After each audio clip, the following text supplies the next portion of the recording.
ಜೋಳೆತ್ತುಗಳು ಈಗ ಟೀಮ್ ಚೆನ್ನಾಗಿರುತ್ತೆ, ಈಗ ಆಟಕ್ಕೆ ಮಜಾ ಬರುತ್ತೆ, ಈ ಥರ ವಿನಯ್ ಅಣ್ಣ ಹೇಳ್ತಾ ಇದ್ದಾರೆ. ಇಲ್ಲಿ ಕಾರ್ತಿಕ್ ಅಣ್ಣ ಬಂದು ಈ ಥರ ಈಗ ಇಟ್ಕೊಳ್ಳಿದ್ರೆ ನನಗಿಷ್ಟ ಆಗಲ್ಲ, ನಾನು ಆಡಲ್ಲ ನಿಮ್ಮ ಟೀಮಲ್ಲಿ, ಈ ಥರ ಮಾತನ್ನು ಹೇಳ್ತಾ ಇದ್ದಾರೆ. ಆದರೆ ಬಿಗ್ ಬಾಸ್ ಅವ್ರು ಇವಾಗ ಬಿಟ್ಟಿರೋಂಥ ಪ್ರೋಮೋದಲ್ಲಿ ಒಂದು ಟಾಸ್ಕ್ ಕೊಟ್ಟಿದ್ದಾರೆ, ಅಂದರೆ ಒಂದು ಟೀಮ್ ಫಾರ್ಮೇಷನ್ ಮಾಡಬೇಕು ಅಂತ. ಸೊ ಹೇಗಪ್ಪ ಮಾಡಬೇಕು ಅಂದರೆ ಸ್ಪರ್ಧಿಗಳನ್ನ ಖರೀದಿ ಮಾಡಬೇಕು ಅಂತ ಒಂದು ಟೋಕನ್ ಅಂತ ಬಿಗ್ ಬಾಸ್ದು ಏನೋ ಒಂದು ಕೊಟ್ಟಿದ್ದಾರೆ. ಸೊ ಅದನ್ನು ಕೊಟ್ಬಿಟ್ಟು ನಿಮ್ಮ ಟೀಮ್ಗೆ ಸೇರಿಸ್ಕೊಬೇಕು, ಅವ್ರನ್ನ ಖರೀದಿ ಮಾಡಬೇಕು ಅಂತ ಹೇಳ್ತಾ ಇದ್ದಾರೆ. ಬಟ್ ಇಲ್ಲಿ ಬಿಗ್ ಬಾಸ್ ಮನೇಲಿ 2 ಟೀಮ್ ಕ್ಯಾಪ್ಟನ್ಸ್ ಆಗಿ ಒಂದು ಕಡೆ ತನಿಷಾಕ್ ಅವರು, ಒಂದು ಕಡೆ ಸಂಗೀತಕ್ಕ ಅವರು ಇದ್ದಾರೆ. ಆಲ್ರೆಡಿ ಅವ್ರ ಮಧ್ಯೆ ಫ್ರೆಂಡ್ಶಿಪ್ ಇದ್ದರೂ ಸಹ ಫ್ರೆಂಡ್ಶಿಪ್ಪಲ್ಲೇ ಎಷ್ಟೋ ಮಿಸ್ಅಂಡರ್ಸ್ಟ್ಯಾಂಡಿಂಗ್ಸ್, ಎಷ್ಟೋ ಜಗಳ, ಎಷ್ಟೋ ಕೋಪ ಇದೆ ಅವರಿಬ್ಬರಲ್ಲಿ.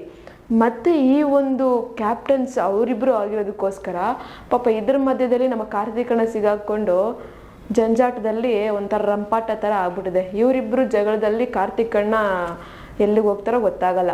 ಬಟ್ ಏನಾಗಲಿ, ಫಸ್ಟ್ನೇದಾಗಿ ಕಾರ್ತಿಕಣ್ಣ ಬಂದ್ಬಿಟ್ಟು ತನಿಷಾಕ್ ಅವ್ರ ಟೀಮ್ಗೆ ಇದ್ದಾರೆ. ಆ್ಯಂಡ್ ಇನ್ನೊಂದು ಏನಪ್ಪ ಅಂದರೆ ಸಂಗೀತಕ್ಕ ಅವ್ರು ಫಸ್ಟ್ ಯಾರನ್ನು ಚೂಸ್ ಮಾಡ್ತಾರೆ ಅಂದಾಗ ನಮ್ರತಕ್ಕ ಅವ್ರನ್ನ ಚೂಸ್ ಮಾಡ್ತಾರೆ. ಸೊ ನಮ್ರತಕ್ಕ ಅವ್ರು ಸಂಗೀತಕ್ಕ ಅವ್ರ ಟೀಮ್ಗೆ ಬರ್ತಾರೆ. ಆ್ಯಂಡ್ ನೆಕ್ಸ್ಟ್ ಈ ಕಡೆ ಬಂದು ವಿನಯ್ ಅಣ್ಣ, ಕಾರ್ತಿಕ್ ಅಣ್ಣ ಮತ್ತು ತುಕಾಲಿ ಸಂತು ಅಣ್ಣ, ವರ್ತೂರ್ ಸಂತು ಅಣ್ಣ ತನಿಷಾಕ್ ಅವ್ರ ಟೀಮಲ್ಲಿ ಇರ್ತಾರೆ. ಇನ್ನು ಉಳಿದವರೆಲ್ಲ ಸಂಗೀತಕ್ಕ ಅವ್ರ ಟೀಮ್ಗೆ ಹೋಗ್ತಾರೆ. ಆ್ಯಂಡ್ ಕಾರ್ತಿಕ್ ಅಣ್ಣವರು ತನಿಷಾಕ್ ಅವರು ಒಂದು ಮಾತು ಕೇಳ್ತಾರೆ ಕಾರ್ತಿಕ್ ಅಣ್ಣವ್ರನ್ನ, ಎಷ್ಟು ಕೊಟ್ಟು ಪರ್ಚೇಸ್ ಮಾಡಿದ್ಲು ಅನ್ನೋ ಥರ.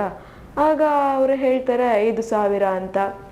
ಆ್ಯಂಡ್ ಇಲ್ಲಿ ಹೇಳಬೇಕಾಗಿರೋದು ಇನ್ನೊಂದೇನಪ್ಪ ಅಂದರೆ, ಕಾರ್ತಿಕ್ ಅಣ್ಣವರು ಒಂದು ಪೌಡರ್ ರೂಮಲ್ಲಿ ಸಂಗೀತಕ್ಕವ್ರು ಕೂತ್ಕೊಂಡಿರ್ಬೇಕಾದ್ರೆ ಹೋಗಿ ಒಂದು ಮಾತು ಹೇಳ್ತಾರೆ, ನೀವು ಬೇಕಾದರೆ ಅವ್ರಿಗೆ ಆಡಿ, ನನಗೇನು ಅಭ್ಯಂತರ ಇಲ್ಲ ಅಂತ ಹೇಳ್ತಾರೆ, ನನಗೇನು ಆಗಲ್ಲ, ನನಗೇನು ಪ್ರಾಬ್ಲಮ್ ಇಲ್ಲ ಅಂತ ಹೇಳ್ತಾರೆ.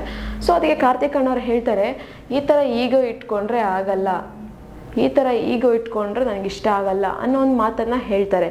ಸೊ ಆ ಕಾರ್ತಿಕ್ ಅಣ್ಣವ್ರು ಹೇಳಿದ್ದು ಸತ್ಯ ಅನ್ನಿಸ್ತು ನನಗಂತೂ. 100% ಅದು ಓಕೆ ಅನ್ನಿಸ್ತು. ಯಾಕಂದರೆ ಅವರು ಒಂಥರ ಆ್ಯಟಿಟ್ಯೂಡಲ್ಲಿ ಹೋಗಿ ಪರವಾಗಿಲ್ಲ ಆಡಿ ಅಂತ ಹೇಳೋದು ಎಷ್ಟು ಮಟ್ಟಿಗೆ ಸರಿ ಇರುತ್ತೆ.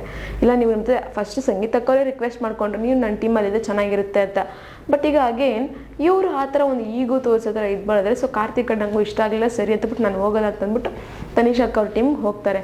ಬಟ್ ಇಲ್ಲಿ ನಮ್ಗೆ ಇನ್ನೊಂದು ಏನಪ್ಪ ಅಂದರೆ, ಒಂದು ಕಡೆ ಒಂದು ಜೋಡಿ ಎತ್ತು ಬಂದು ವಿನಯ್ ಅಣ್ಣ ಕಾರ್ತಿಕ್ ಅಣ್ಣ ಇದ್ದರೆ, ಇನ್ನೊಂದು ಜೋಡಿ ಎತ್ತು ಬಂದು ತುಕಾಲಿ ಅಣ್ಣ ವರ್ತೂರ್ ಅಣ್ಣ ಇದ್ದಾರೆ. ಈ 2 ಜೋಡಿ ಎತ್ತುಗಳ ನಾಯಕಿಯಾಗಿ ತನಿಷಾಕ್ ಅವರಿದ್ದಾರೆ. ಇನ್ನು ಉಳಿದಂಥ ಮೈಕಲ್ ಅಣ್ಣ, ಅವಿನಾಶ್ ಅಣ್ಣ, ಸಿರಿ ಅಕ್ಕ ಮತ್ತು ನಮ್ರತಕ್ಕ ಅವರೆಲ್ಲ ಈ ಕಡೆ ಇದ್ದಾರೆ. ಬಟ್ ನೋಡೋಣ, ಈ 2 ಟೀಮ್ಗಳು ಶಫಲ್ ಆಗಿರೋದಂತೂ 100% ನಿಜ. ಶಫಲ್ ಆಗಿ ಅಟ್ಲೀಸ್ಟ್ ಈ ವಾರನಾದರೂ ಒಂದು ಯಾವುದೇ ಅಗ್ರೆಸಿವ್ ಇಲ್ಲದೆ ಚೆನ್ನಾಗಿ ಆಡ್ತಾರೆ ಇಲ್ಲ ಅಂತ ನೋಡಬೇಕು. ಏನೇ ಇಲ್ಲಿ ಬಿಗ್ ಬಾಸ್ ಮನೇಲಿ ಇವಾಗ ಬಂದಿಂದ ಪ್ರೋಮೋದಲ್ಲಿ ಇಷ್ಟಿತ್ತು. ಬಟ್ ಆ್ಯಕ್ಚುಲಾಗಿ ಇನ್ನೂ ಏನೇನು ನಡೆದಿದೆ ಒಳಗಡೆ ಡಿಸ್ಕಷನ್ಸ್ ಎಲ್ಲ ಇವತ್ತಿನ ಒಂದು ಎಪಿಸೋಡಲ್ಲಿ ನಾವು ನೋಡ್ಬೋದು. ಸೊ ನಾನಂತೂ ತುಂಬ ಎಕ್ಸೈಟಾಗಿ ವೆಯ್ಟ್ ಮಾಡ್ತೇನೆ. ಯಾಕಂದರೆ ಇಷ್ಟು ದಿನ ಫ್ರೆಂಡ್ಶಿಪ್ಪಲ್ಲಿ ಇದ್ದಂಥ ಒಂದು ಕೋಆರ್ಡಿನೇಷನ್ ಆಗಿರ್ಬೋದು, ಒಂದು ಪ್ರೀತಿ ಆಗಿರ್ಬೋದು, ಬಟ್ ಈಗ ನಮಗೆ ಕಾಣಿಸೋದಿಲ್ಲ. ಯಾಕಂದರೆ 3 ಜನ ಒಂದೊಂದು ದಿಕ್ಕು ಅನ್ನೋ ಥರ ಇದ್ದಾರೆ. ಸೊ ಈ 3 ಜನರ ದಿಕ್ಕು ಯಾವ ಕಡೆಗೆ ಹೋಗುತ್ತೆ ಗೊತ್ತಿಲ್ಲ. ಈ ಒಂದು ಶಫಲ್ ಆಗಿರೋಂಥದ್ದು ಎಷ್ಟು ಸರಿನೋ ಎಷ್ಟು ತಪ್ಪೋ ಗೊತ್ತಿಲ್ಲ. ಬಟ್ ನಿಮ್ಗೆ ಅನಿಸ್ತಾ ಇದೆ ಆ ಥರ ಶಫಲ್ ಆಗಿ ಟೀಮ್ ಫಾರ್ಮೇಷನ್ ಮಾಡಿರೋದು ಸರಿನಾ ತಪ್ಪ? ಒಂದು ಕಮೆಂಟ್ ಬಾಕ್ಸಲ್ಲಿ ಕಮೆಂಟನ್ನು ಹಾಕಿ. ನಾನು ಹೇಳಿದಂಥ ಇನ್ಫಾರ್ಮೇಷನ್ ನಿಮಗೆ ಇಷ್ಟ ಆಗಿದ್ರೆ ಒಂದು ಲೈಕ್ ಮಾಡಿ, ಶೇರ್ ಮಾಡಿ, ದಯವಿಟ್ಟು ಸಬ್ಸ್ಕ್ರೈಬನ್ನು ಮಾಡ್ಕೊಳ್ಳಿ. ಇದೇ ಥರ ಇನ್ನಷ್ಟು ವೀಡಿಯೋಸ್ಗೋಸ್ಕರ ನೀವು ನೋಡ್ತಾ ಇರಿ ನಮ್ಮ ಚಾನಲನ್ನು.